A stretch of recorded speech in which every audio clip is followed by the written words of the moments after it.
Welcome to Assamese জ্ঞান YouTube channel. আজি আকৌ এটি গুৰুত্বপূৰ্ণ ভিডিঅ' লৈ আপোনালোকৰ মাজলৈ আহিলোঁ। আপোনালোকে সকলোৱে জ্ঞাত যে BTC যি আগন্তুক নিৰ্বাচন আৰু সেই নিৰ্বাচনৰ বাবে কোড অফ কণ্ডাক্ট লাগিবলৈ আৰু কেইদিনমানহে সময় আছে। তো কোড অফ কণ্ডাক্ট কেতিয়া BTCত জাৰি কৰা হ'ব সেই বিষয়ে আলোচনা কৰিম।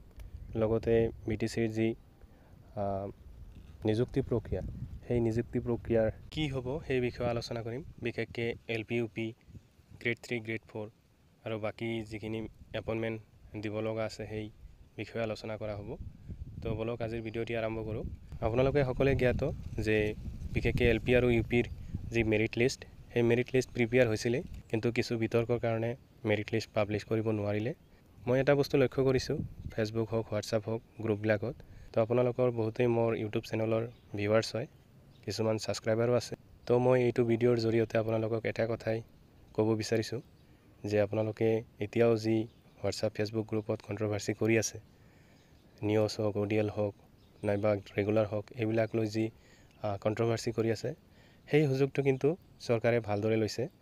তেওঁলোকে বিচাৰিছিল যে কণ্ট্ৰভাৰ্চি হওক আৰু এই ছিষ্টেমটো যিটো প্ৰচেছ সেই প্ৰচেছটো স্থগিত হৈ যাওক। তেওঁলোকৰ এটা বাহানা বিচাৰি পাব যে নিউজ হওক বা আন কোনোবা কেণ্ডিডেটৰ কাৰণেই কণ্ট্ৰভাৰ্চি হৈছে আৰু সেই কণ্ট্ৰভাৰ্চিৰ কাৰণেই তেওঁলোকে এপইণ্টমেণ্ট দিব পৰা নাই। তো এটা ভাল বাহানা হৈছে চৰকাৰৰ কাৰণে। তো আপোনালোকেই এইটো সুযোগ কৰি দিছে। তো মই কিছুদিনৰ পৰাই ভিডিঅ'ত মই কৈয়ে আছোঁ আপোনালোকে কণ্ট্ৰভাৰ্চি বন্ধ কৰক। নিউজক লৈ যিটো কণ্ট্ৰভাৰ্চি হৈছে সেইটো মই বহুতকেইটা ভিডিঅ'ত কৈছোঁৱেই যে যিসকল জেনুইন কেণ্ডিডেট হয় সেইসকলক ইনক্লুড কৰিব। তো সেইটো লৈ বিতৰ্ক কৰি লাভ নাই। লিষ্ট কেনেকৈ ওলাব পাৰি সেই ব্যৱস্থা কৰক, চৰকাৰক হেঁচা দিয়ক। আপোনালোকৰ এটা সুন্দৰ মাধ্যম হৈছে ছ'চিয়েল মিডিয়া, ইউটিউব চেনেল হওক নাইবা হোৱাটছআপ ফেচবুক গ্ৰুপত আপোনালোকে ইণ্ডিভিজুৱেলভাৱেও আপোনালোকে ভিডিঅ' হওক বা তেনেকুৱা পজিটিভভাৱে ক্ৰিটিচাইজ কৰিব পাৰে চৰকাৰৰ বিৰুদ্ধে। তো ইমান আগবাঢ়ি অহাৰ পিছত যদি এপইণ্টমেণ্ট হ'ল্ড হয়, তো বেলেগ চৰকাৰ যদি আহে নেক্সট, তেতিয়াহ'লে এইটো এপইণ্টমেণ্ট তেওঁলোকে দিবনে নাই সেইটোহে মূল কথা। তো আপোনালোকে যিমান পাৰে চৰকাৰক পজিটিভভাৱে ক্ৰিটিচাইজ কৰক, হেঁচা দিয়ক। চৰকাৰে কেণ্ডিডেটখিনিৰ কথা মানিব, কিয় নামানিব, যিহেতু প্ৰচেছটো একেবাৰে ইণ্ডিঙত আহি কিছু কেণ্ডিডেটৰ কাৰণে এপইণ্টমেণ্টটো হ'ল্ড কৰা হ'ল বা মেৰিট লিষ্ট দিবলৈ বাধা দিয়া হ'ল।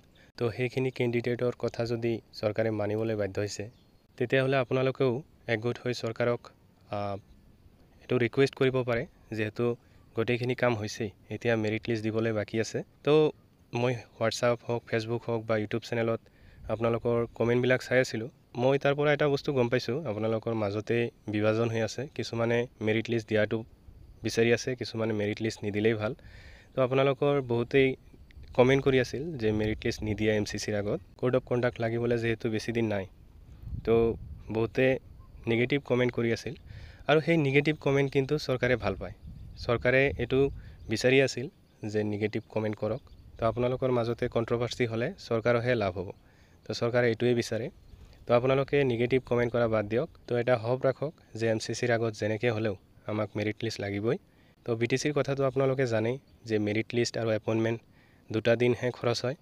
এপইণ্টমেণ্ট তাৰ পিছদিনাই দিয়া হয়, মেৰিট লিষ্টৰ পিছদিনাই। আপোনালোকৰ হাতত এতিয়াও সময় আছে মই ভাবোঁ। তো MCCৰ কথা বহুতে সুধি আছিল যে কেতিয়া লাগিব। MCCৰ যিটো ইছ্যু সেইটো কিন্তু কোনো গভৰ্ণমেণ্টে বা কোনো বেলেগ কোনো সংস্থাই দিব নোৱাৰে। অকল এইটো বিষয় ইলেকশ্যন কমিশ্যনেহে ধাৰ্য কৰে। তো কোনো পাৰ্টীয়েও ক'ব নোৱাৰে কেতিয়া কোড অফ কণ্ডাক্ট লাগিব, কিন্তু টেণ্টেটিভ এটা ডেট তেওঁলোকৰ সন্মুখত ৰাখি কামখিনি কৰে, যিহেতু কোড অফ কণ্ডাক্ট লাগিলে তেওঁলোকৰ যিখিনি পাৱাৰ এক্সিষ্টিং গভৰ্ণমেণ্টৰ সেইখিনি নাইকিয়া হৈ যায়। তো বন্ধৰ দিনতো সেইকাৰণে অফিচত কাম কৰিব লগা হৈছে। অফিচাৰসকলে যিখিনি পেইণ্টিং কাম আছে সেইখিনি কৰি আছে। MCCৰ যিটো কথা মই আগৰ ভিডিঅ'টো কৈছোঁ, 25ৰ পৰা 29ৰ ভিতৰত কোড অফ কণ্ডাক্ট জাৰি কৰাৰ পূৰ্ণ সম্ভাৱনা আছে। তো বৰ্তমানৰ যি BTR চৰকাৰে বিচাৰি আছে যে কোড অফ কণ্ডাক্টটো অলপ কেইদিনমান পিছত দিলে ভাল হয়। সেইটো ইলেকশ্যন কমিশ্যনক ৰিকুৱেষ্টো কৰিছে, কিন্তু ইলেকশ্যন কমিশ্যন হৈছে এটা অট'নমাছ ডিপাৰ্টমেণ্ট। তেখেতসকলে কোনো পাৰ্টি নাইবা সংস্থাৰ ওপৰত ডিপেণ্ড নকৰে, কোনো পাৰ্টীয়ে কওক সেইমতে কাম নকৰে। তেওঁলোকৰ যেতিয়া সময় হ'ব তেতিয়া কোড অফ কণ্ডাক্ট জাৰি কৰিব। তো যিমান দূৰ সম্ভৱ মই ভাবোঁ 29ৰ আগতে কোড অফ কণ্ডাক্ট জাৰি কৰাৰ পূৰ্ণ সম্ভাৱনা আছে। যদি পিছুৱাই যায় তেতিয়াহ'লেতো ভাল কথা, কিন্তু 27, 28, 29 এই তিনিটা ডেটৰ ভিতৰত কোড অফ কণ্ডাক্ট জাৰি হোৱাৰ সম্ভাৱনা আছে।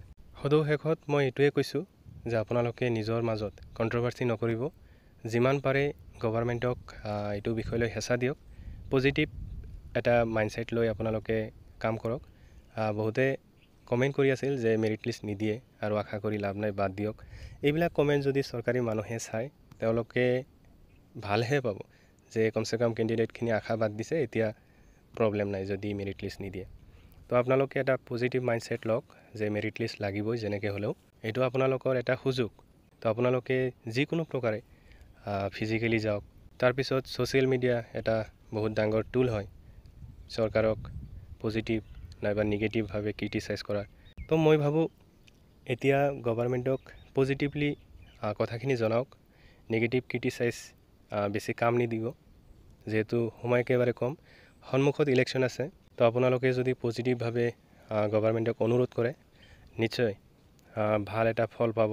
মেৰিট লিষ্ট LP UPৰ কেতিয়া দিব মই তেনেকৈ ডাইৰেক্ট ক'ব নোৱাৰোঁ, যিহেতু অফিচিয়েল যিখিনি মানুহ আছে নাইবা গভৰ্ণমেণ্টৰ যিখিনি মানুহ আছে তেওঁলোকেই ভালকৈ ক'ব নোৱাৰে, আৰু মই এজন সৰু ইউটিউবাৰ হিচাপে এইটো কোৱাটো সম্ভৱো নহয়। তাৰপিছতো আপোনালোকে এটা আশা ৰাখিব পাৰে কোড অফ কণ্ডাক্ট লগাৰ আগতে আপোনাৰ মেৰিট লিষ্টৰ গোটেইখিনি কাম হ'ব আৰু এপইণ্টমেণ্ট পাবলৈ সক্ষম হ'ব।